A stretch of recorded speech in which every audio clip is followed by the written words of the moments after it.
Selamat pagi, lama tidak bertemu. Pagi ini, kesempatan yang cerah ini,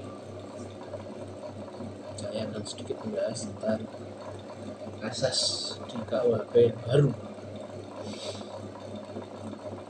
Tentunya sebelum kita mulai, KUHP ini dulu ada aturan beda dari koloni atau mana sesuai dengan aturan kalian undang-undang dasar.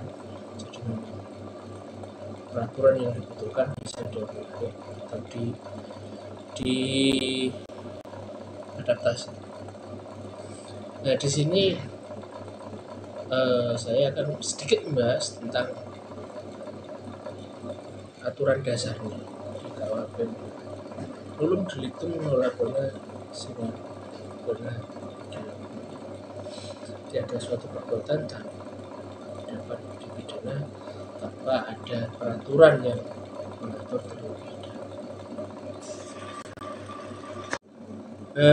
Seperti apa peraturan itu tercantum di pasal 1 pada KUHP nomor 1 tahun 2023, tentunya tidak jauh berbeda dari KUHP nomor 1 tahun 1946, Undang-Undang nomor 1 tahun 46. Tidak ada suatu perbuatan pun yang dapat dikenai sanksi pidana dan atau ditindakan kecuali atas kekuatan peraturan pidana dalam peraturan perundang-undangan yang telah ada sebelum perbuatan itu dilakukan.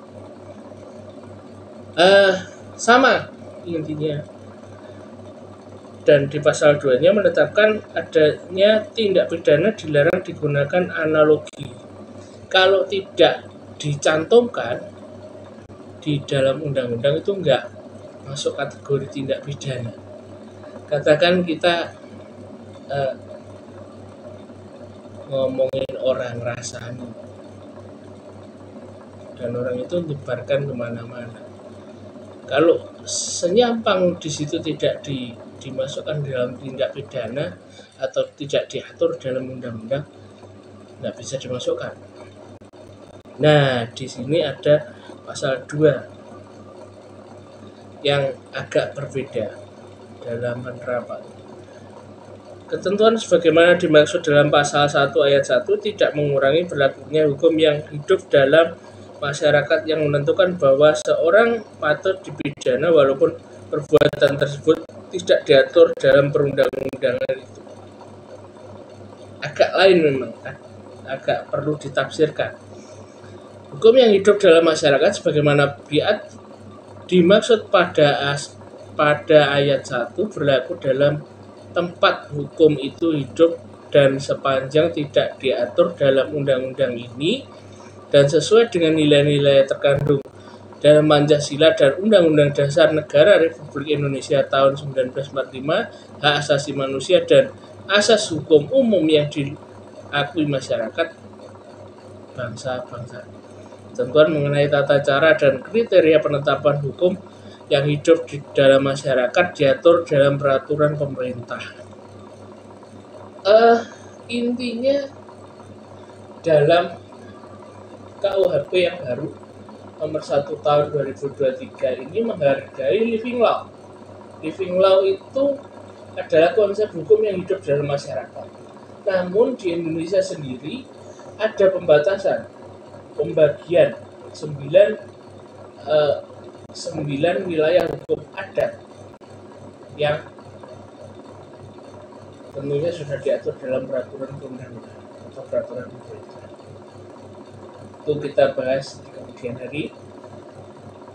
Nah, bagaimana menetapkan suatu perbuatan itu dikatakan tindak pidana atau dapat dipidana atau dikategorikan suatu tindakan melanggar hukum pidana atau sesuatu perbuatan yang dapat dihukum sesuai dengan Undang-Undang Nomor 1 Tahun 2023. Di sini kita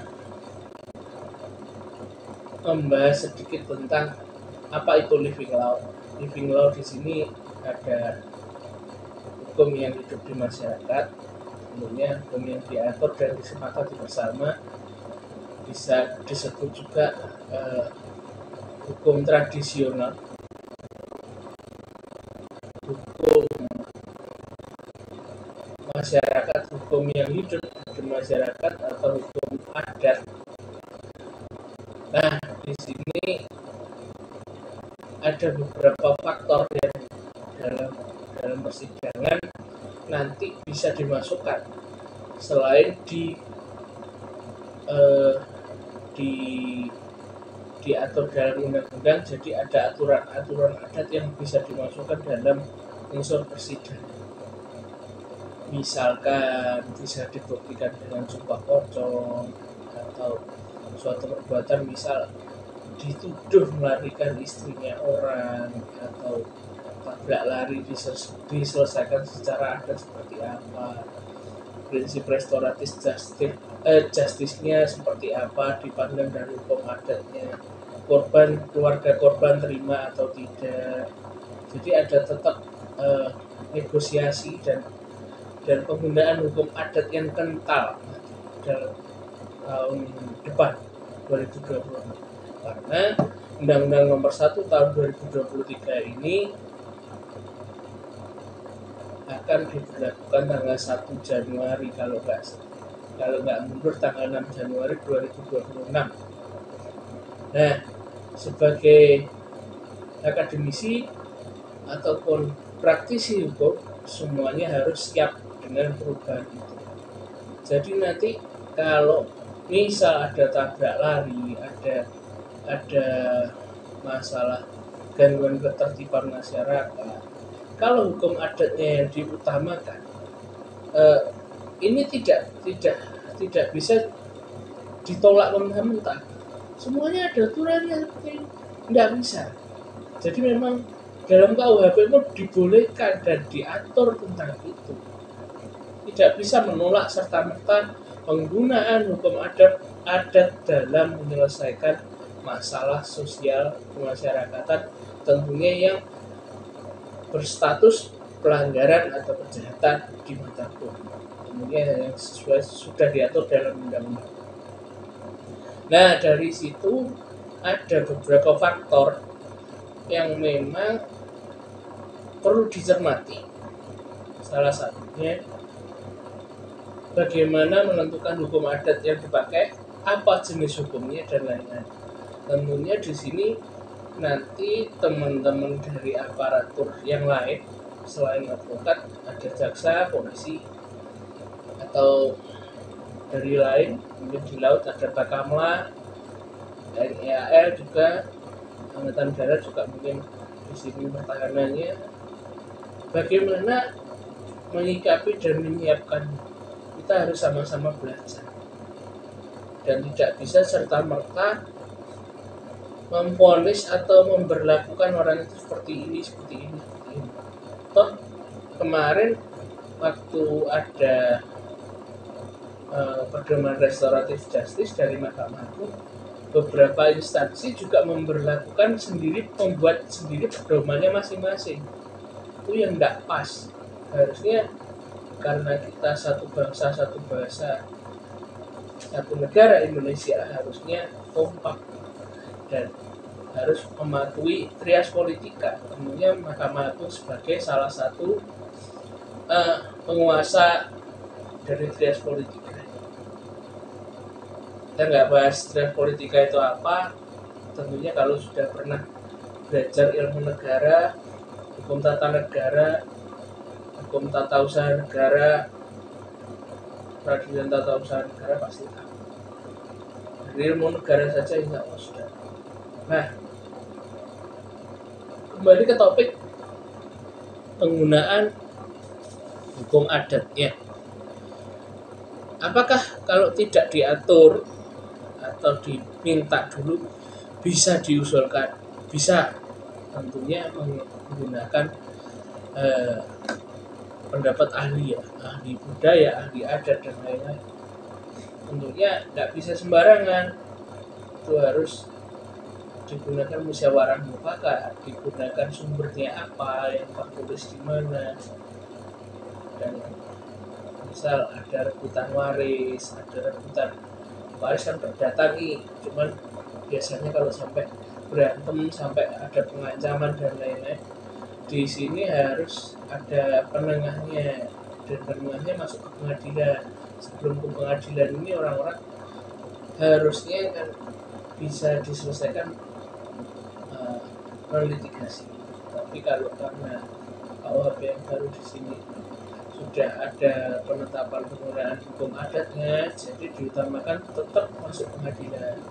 Pidananya di situ pengancaman, ada pidana verbalnya, atau pidana linguistiknya, ada pelanggaran mungkin di situ kesusilaan dan lain-lain, menyerang harkat martabat orang lain.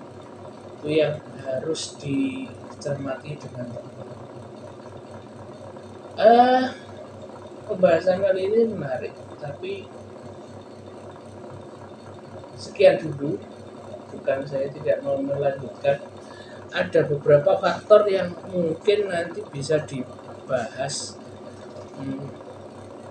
di video selanjutnya. Ada asas perlindungan, nasional pasif, asas teritorial, asas universal, asas nasional aktif, dan beberapa asas-asas yang mungkin jarang dilihat sama rekan-rekan semua yang melihat video ini, atau rekan-rekan APH. Sekian dulu video ini, semoga bisa menambah sedikit pengetahuan. Kalau mau diskusi, monggo langsung komen atau japri. Kalau kita mau live video sekalian, tambah lebih asik, kita bisa join bareng, diskusi bareng, ngobrol ketemuan bareng.